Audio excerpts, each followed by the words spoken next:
Много промени е претърпял съборът Видовден от незапомнени времена до днес. Той се е провеждал на 15 юни по стар стил и на 28 юни по нов. Местността Кална бара в землището на село Бабица в близост до оброчен каменен кръст. Около освобождението съборът е преместен в източната част на Брезник. От средата на 20-те години на миналия век, мястото, където той се празнува, е главната улица на града или така наречената Чаршия.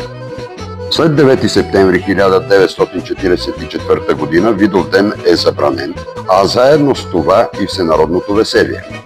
Местното население отбелязвало този ден по домовете с гости отблизо и далеч. Възстановяването на празника започва през 1953 г., когато на естрадите в местността Бърдото е открит събор на българо-съветската дружба. Между 1963 и 1967 той носи наименованието Събор за надпяване, надсвирване и надиграване. От 70-те години на миналия век се именува Награовски фолклорен събор. През 1990 година Граовският фолклорен събор възстановява името си Видовден и вече започва да се чества в града, което продължава и до днес.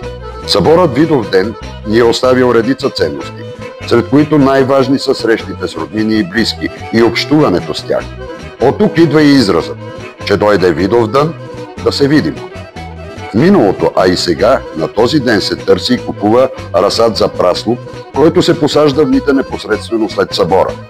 Запазила се и традицията, освен с търговска цел и родови срещи, този празник да е съпроводен с много настроение, музика и хорска глъч. Главната улица на града се изпъстря заради наредените по нея сергии, предлагащи какви ли невкусни лакомства, напитки и изделия за посетителите. Видовден от край време е съпроводен и с провеждането на силови и спортни прояви. През османския период, по време на събора са се водели пехливански борби.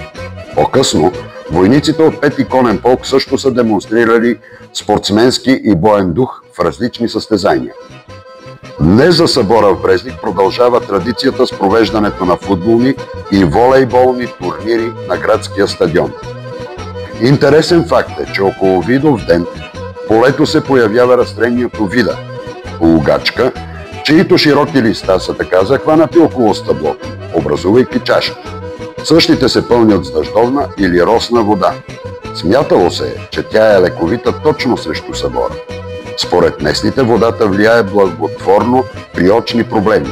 Тя също спомага за гъстотата на косата и чистотата на кожата.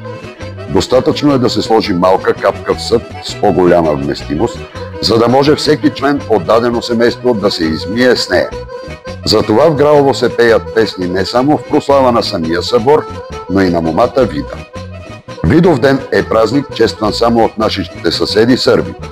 У нас, освен в Брезник, той е празнуван и на други места в западната част на страната. Въпреки различните интерпретации около възникването на празник, за нас, живеещите в този район, той е повече от специален и символичен. Чрез него ние съхраняваме местните си празници, традиции, танци, песни, живеца си. И нека по Видовден да има веселие, сергии, да е шарено и пъстро. Нека брезничанки да са гиздави като прабабите си. Нека всички да се веселим и да се хванем на граовското хоро.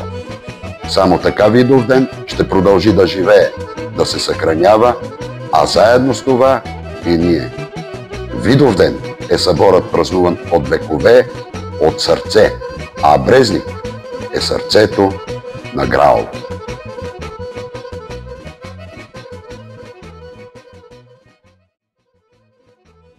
Рано е ранила малка Вида Граовка, малка самодива, бяло лице с хладка русално мила, в руси коси цвете закичила, от бели брези клони накършила. Измела е двори и поляни, че очаква днес гости подбрани.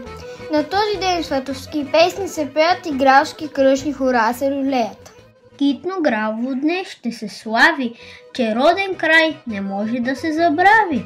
А който пил е глътка желязна вода и любил е граовската мома, той вечно ще си спомня за тези времена, за брезите бели и топлата земя, и сърцето му ще тъгува, докато е жив. За този край беден, но истински красив,